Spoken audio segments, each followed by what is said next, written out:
کہانی 50 سالہ حکیم اور خوبصورت لڑکا۔ وہ دوپہر عام نہیں تھی، حالانکہ شہر کی گلیاں ہمیشہ کی طرح مصروف تھیں۔ لوگ اپنے کاموں میں لگے ہوئے تھے اور زندگی اپنی رفتار سے چل رہی تھی، مگر بعض اوقات ایک معمولی سا لمحہ پوری زندگی کا رخ بدل دیتا ہے، اور یہی اس کہانی کا آغاز تھا۔ میں اس وقت 20 سال کا تھا، ایک عام سا لڑکا جس کی زندگی میں نہ کوئی خاص ہنگامہ تھا اور نہ ہی کوئی بڑی کہانی، بس روزمرہ کے خواب، چھوٹی چھوٹی خواہشیں اور ایک سادہ سا معمول۔ مگر پھر ایک دن طبیعت خراب ہوئی اور محلے والوں کے مشورے پر میں ایک پرانے حکیم کے پاس گیا، حکیم سلیم۔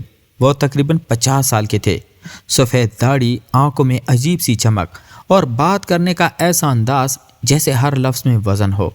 اس کی دکان پرانی طرز کی تھی، لکڑی کی الماریاں، شیشوں میں بند جڑی بوٹیاں اور ایک ہلکی سی خوشبو جو پورے کمرے میں پھیلی ہوئی تھی۔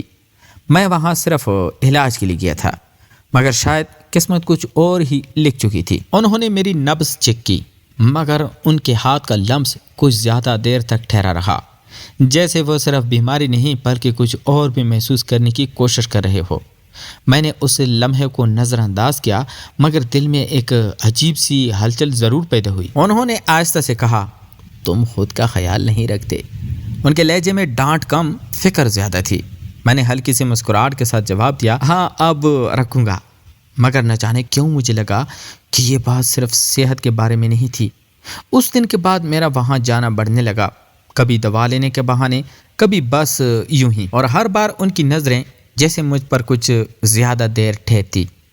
وقت کے ساتھ ہماری باتیں بھی بدلنے لگی۔ وہ اب صرف علاج کی بات نہیں کرتے تھے، بلکہ میری زندگی، میرے خواب اور میرے احساسات کے بارے میں بھی پوچھتے۔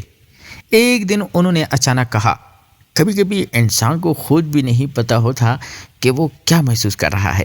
میں نے چونک کر اس کی طرف دیکھا، کیونکہ وہ پہلے میرے دل کی بات کہہ رہے تھے۔ ان کے قریب ایک عجیب سا سکون تھا، مگر ساتھ ایک بے چینی بھی، جیسے میں کسی ایسی حد کے قریب جا رہا ہوں جہاں سے واپسی آسان نہیں۔ ایک شام جب دکان تقریباً خالی تھی، میں وہاں بیٹھا ہوا تھا اور باہر سورج غروب ہو رہا تھا۔ کمرے میں ہلکی سی روشنی آ گئی تھی۔ انہوں نے اچانک کہا، تمہارے آنے سے یہ جگہ کچھ مختلف لگنے لگتی ہے۔ ان کے الفاظ سادہ تھے، مگر ان کے پیچھے چھپی ہوئی شدت واضح تھی۔ میں خاموش ہو گیا، کیونکہ میرے پاس کوئی جواب نہیں تھا، یا شاید میں جواب دینا نہیں چاہتا تھا۔ اس دن پہلی بار مجھے احساس ہوا کہ یہ صرف ایک حکیم اور مریض کا رشتہ نہیں رہا، کچھ اور تھا، کچھ ایسا جو نام مانگ رہا تھا، مگر زبان اسے قبول کرنے سے ہچکچا رہی تھی۔ اس کے بعد جب بھی میں وہاں جاتا، ایک خاموش کشش ہمارے درمیان موجود ہوتی۔ وہ کبھی براہ راست کچھ نہیں کہتے، مگر ان کی باتوں، ان کی نظروں اور ان کے رویے میں سب کچھ ظاہر ہو جاتا۔ ایک بار انہوں نے مجھے ایک کتاب دی اور کہا، اسے پڑھنا، شاید تمہیں کچھ سمجھ آئے۔ میں نے کتاب لی، مگر اس سے زیادہ میں ان کے انداز کو سمجھنے کی کوشش کر رہا تھا۔ کیا وہ واقعی وہی محسوس کر رہے تھے جو میں سوچ رہا تھا، یا یہ سب صرف میرا وہم تھا؟ مگر دل جانتا تھا یہ وہم نہیں۔ ایک دن جب میں جانے لگا، انہوں نے میرا ہاتھ تھام لیا، بس ایک لمحے کے لیے، مگر اس ایک لمحے میں جیسے سب کچھ رک گیا۔ انہوں نے کچھ نہیں کہا، مگر ان کی آنکھوں میں ایک سوال تھا اور شاید ایک اعتراف بھی۔ میں نے آہستہ سے اپنا ہاتھ واپس لیا، مگر دل وہیں رہ گیا۔ اس رات میں سو نہیں پایا، کیونکہ پہلی بار مجھے احساس ہوا کہ میں ایک ایسی کہانی کا حصہ بن چکا ہوں جس کا انجام آسان نہیں ہوگا۔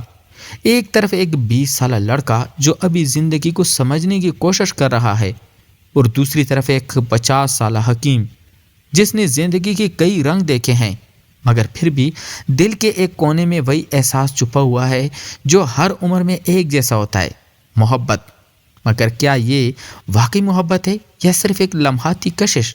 اور اگر یہ محبت ہے تو کیا یہ صحیح ہے؟ وہ انجام جس کا ڈر بھی تھا اور انتظار بھی۔ اس رات کے بعد میں کئی دن تک حکیم سلیم کے پاس نہیں گیا۔ شاید میں خود سے بھاگ رہا تھا، یا شاید اس احساس سے جو اب واضح ہو چکا تھا۔ مگر دل کی ایک عادت ہوتی ہے، وہ انہی راستوں پر لے جاتا ہے جن سے ہم بچنا چاہتے ہیں۔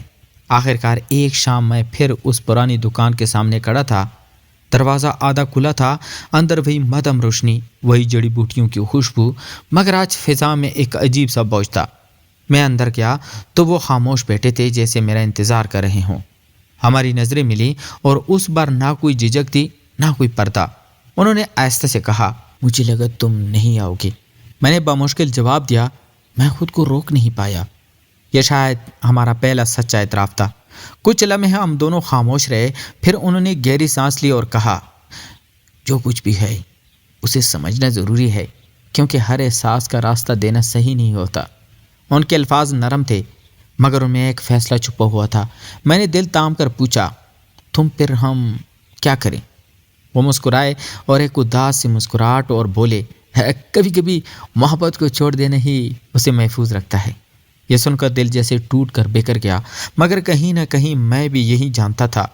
ہم دونوں ایک ایسے حد کھڑے تھے جہاں آگے بڑھنا صرف ہمارے لیے نہیں، کئی اور لوگوں کے لیے بھی مشکل بن سکتا تھا۔ اس لمحے ہم نے کوئی وعدہ نہیں کیا، کوئی ڈرامائی بات نہیں ہوئی، بس ایک خاموش فیصلہ۔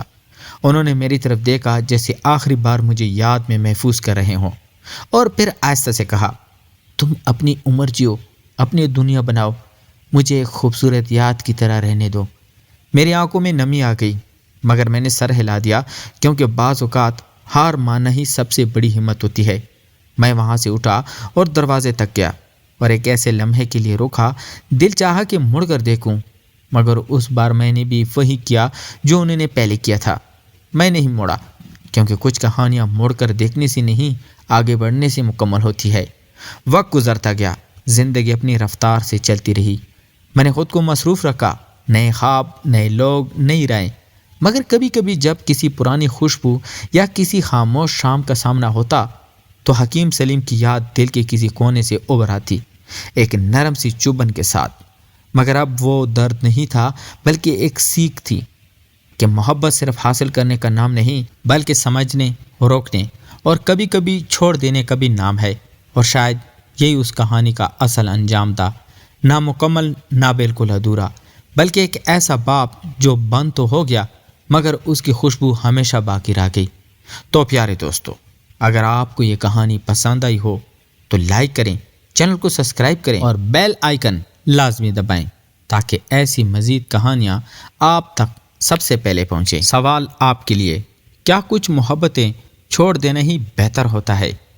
تو پیارے دوستو، اسی طرح مزید سٹوریاں دیکھنے کے لیے ہمارے چینل کہانی HD+ کو لائک اور سبسکرائب کریں اور بیل آئیکن کو ضرور دبائیں تاکہ ہر آنے والی سٹوری سب سے پہلے آپ تک پہنچے۔ تو ملتے ہیں ایک اور انٹرسٹنگ سٹوری کے ساتھ، تب تک اپنا ڈھیر سارا خیال رکھیے گا۔ خدا حافظ۔